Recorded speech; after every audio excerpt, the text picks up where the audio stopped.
Well, good morning, good afternoon, good evening, wherever you happen to be. This is Trina's weekly program. And we've been doing this for quite a while now, Trina, and we've kind of found our pace, haven't we?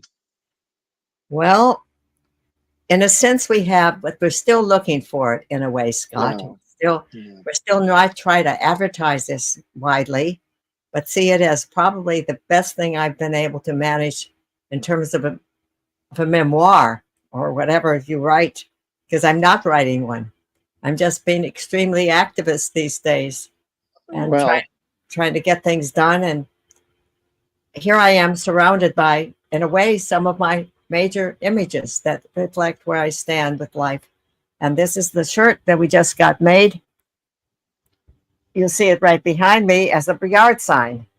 So we have this shirt now with the words together on it, which went on after George Floyd.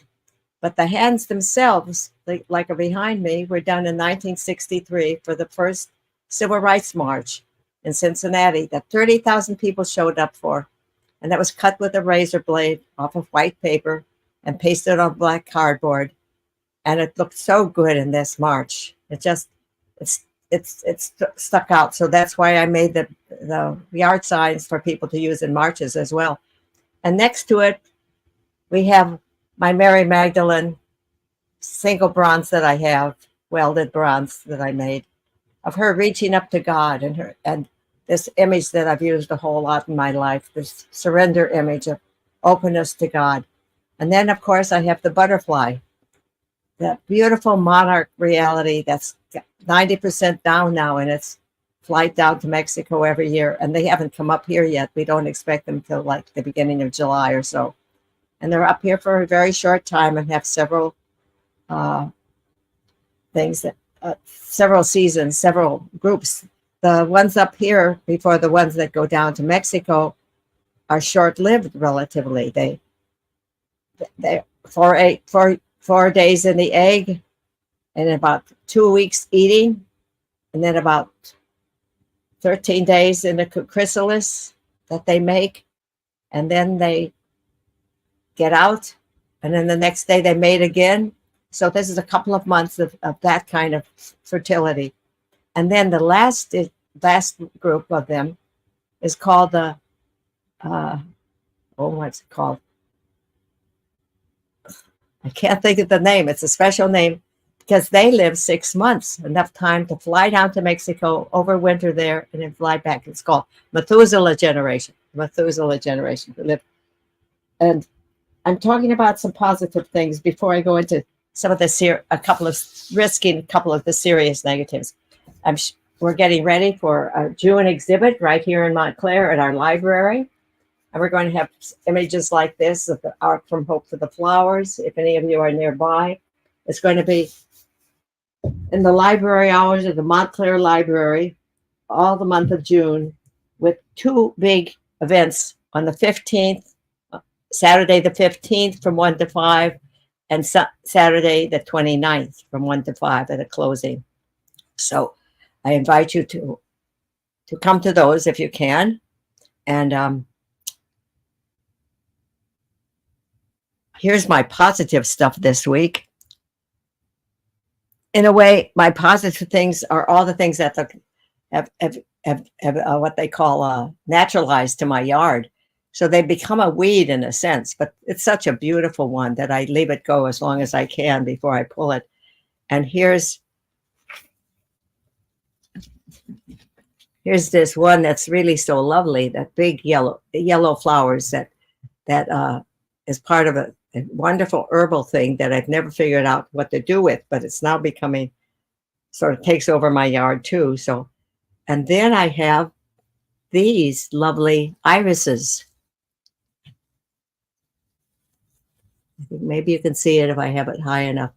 These are sort of swamp irises. These are teeny weeny irises. And Montclair has a whole iris garden where they have early blooming irises and late blooming ones. And it's just one of the things that people come from far distances to see, our beautiful iris garden. So, and I'll show you a couple of things from last week. I've not yet been able to figure out how to dig out through the stones my milkweed plants, which need better roots than this. This one still might root. This still might root. But this is what happens. I really should cut it off and see if it comes out of a nodule so it doesn't have so much to be feeding right now. And here's some mint that's left. But I'm not doing the Japanese knotweed today or the bamboo, which are such serious space thieves. And they're so prolific. They're just so prolific. And I do have a little wound on my lip, which Scott thought might be chocolate. Well, it isn't. It's just a little sore that has a nice scab on it. So I hope that that scab just heals it up and goes away soon. I'm using lysine. That's one of the things that's supposed to be good for that. And I probably should have been using it before this happened, but I didn't. So now, I don't know if any of you feel you have to self-censor about the things that are really moving and happening in this world right now. It's affecting me right now today, but I feel that something is coming up that I want to be sure that you know about. Do you know about the World Health Organization Global Treaty on Pandemics that will give them complete control so that one person, Tedros, was in charge of the World Health Organization and really was appointed by the head of the Communist Party, believe it or not. And I hate to even say these things out loud because I don't want to be censored. I have too small of an audience to be worth it. But it's so hard to know what you dare say these days. But this is extremely dangerous. The word that used to be in it in the earlier drafts was every country may do this during a pandemic. It's been changed now to the word shall. The word may or can are very different than the word shall. By law, if you join this treaty, you are obliged then to do what they say. That means take the vaccines if they order it. Decide that you have a pandemic in your place if they say you do. And be totally not controlled. And one of the most dangerous things I heard in detail last night, but you see how much the censorship goes on this question. I could not even find that, but I heard with my own ears yesterday from Peter and Ginger Bregan. That was on my email for a while, I guess, but comes out of America Online. So if you wanted to look them up and find that on that, you might do so because they went through in detail one of the most serious aspects of this. That means any pathogen that is found from nature or for a laboratory must be sent to their head organization. The sequence of the pathogen and the pathogen itself, so that it's all gathered together. That is craziness. That is very, very dangerous. Just focus all that with the possibility of theft and who decides on these things. Who decides on what's misinformation and what's malinformation? Malinformation is things which people know are true, but it's not convenient for the powers that be to have it out there. Misinformation is something that people have decided. Who decides on it? That is wrong information. So what information are we getting? I suggest that you listen to all sides of things. I listen to both sides of the Republican and Democratic side, and I listen to the other people who have been running. And I listen to the people who feel that Gaza is a genocide right now, which is what I tend to believe. But I'm listening to other people who feel that the Jewish people have been victims of a genocidal effort for a long time, but it's not much talked about because of the horror of Gaza right now. These are very, very hard questions. And I'm asking myself every day how you hold these different positions together when they seem so antithetical and opposite each other. But there can be truth on both sides, like on the question of the genocide. I believe there is a genocide in Gaza, but I also can believe there's a genocide in South Sudan that is going on below the radar for most of us, and other genocides that are happening. and that the Jewish people have indeed suffered for many centuries at the hands of many people and Christians. So when I was in Egypt during the 1967 June War, we sat in the blackout in Cairo with the tracer bullets. The war was already over then, and there was no danger at that time for me. But before I was evacuated, we were with a Muslim poet who said, "The West has sinned against the Jews and has asked the Arabs to do the penance." And in a sense, that's true. So that's remained with me as a basic sort of reality to that situation over there. And so there's so many things, and there can be truth on several sides.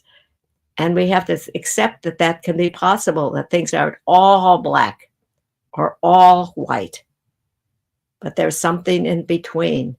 That's a radical center. That's why my theme is radical sharing, freely chosen. And I see that as an active point between these dangerous polarities of people so sure that they are absolutely correct. And that it's a spiritual choice that you have to make to radically share, and you have to freely choose it, because the communist regime, as I understand, doesn't get you to freely choose anything. You might be radically sharing, but you're not freely choosing. And in a certain sense, I see the same thing happening in our own culture as we are pushed into decisions through advertising and through censorship that we don't get the whole story. Even if we want to find it, we have to look awfully hard to find it. Like I was looking awfully hard an hour before this program to find some of the things I know I saw before. And it's just very hard because they disappear. Some of the things that you know that you saw can disappear then, but some people don't like it and they have power. And we don't have a whole lot. But I do want you to know about this pandemic treaty, because we have to stop it. The only country I've heard that really has stopped it completely is the UK. England has decided they will not sign. And so many things are dangerous. This absolute taking away of our rights to make anything. Thank you, Scott. I sent him these possible things to put up with. This is So this is the first of two sites that you sent me to, and I've oh my gosh, I put up the wrong thing. I'm sorry. Here we go. Okay. Yeah, that's so funny. That's so funny. That's a little bit behind the scenes, but the URL below is a bit.ly, and it's the other one was just too long. So if anyone wants to actually visit this website, W.H.O. capitals and pandemic lowercase and then agreement. So W.H.O. pandemic agreement, bit.ly/. Thank Go you. ahead, Trina. And this is on the Children's Health Defense website. The Defender is called. You might like to look at Children's Health Defense. It has a lot of good things on it for Children's Health Defense, just like it says. And the doctor that you might want to look up is Dr. Merle, Meyr. Nass, Nass. I kept thinking it was Ness, but it isn't. It's Nass.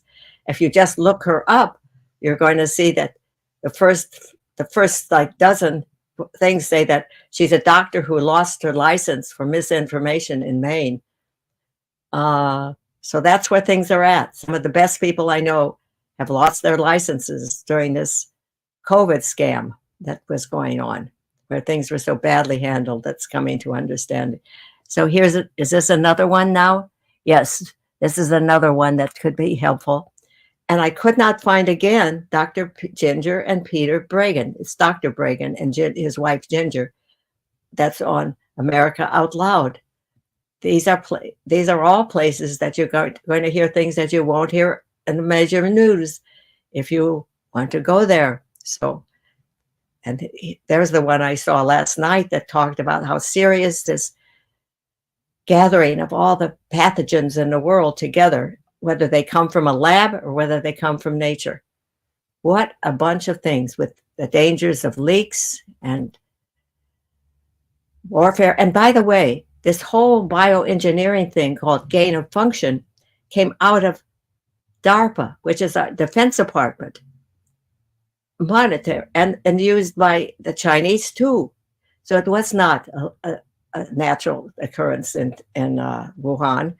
It was coming out of a laboratory, and now it's pretty definitely cleared that that's the case. And we've been lied to about that and many other things. And how dangerous it is. Gain of function research is to look for pathogens that if you play around with them and add some things to them, can make them much more dangerous for humans. That's what that's about. And that's what they did. The coronavirus is basically a cold virus. That's a cold. When you have a cold, you have a coronavirus of some kind. And it goes away rather quickly. But if you apply gain of function things in your laboratory and it escapes either on purpose or accidentally, it can cause what we experienced with COVID-19. So that is a daring thing for me to be talking about, but I think you ought to know, and I think we ought to learn as much as we can about these things and make up our own minds about who you think is telling the truth in these matters. Because the censorship is rampant. So I wish you all the best as you discern with your life and your best judgment, because you're probably as good a judge as somebody else if you do your homework. So let's all do our homework and trust that God is in charge of it all ultimately, and we can trust that we will get through this fine by working together. Amen, sisters and brothers. Thank you so much.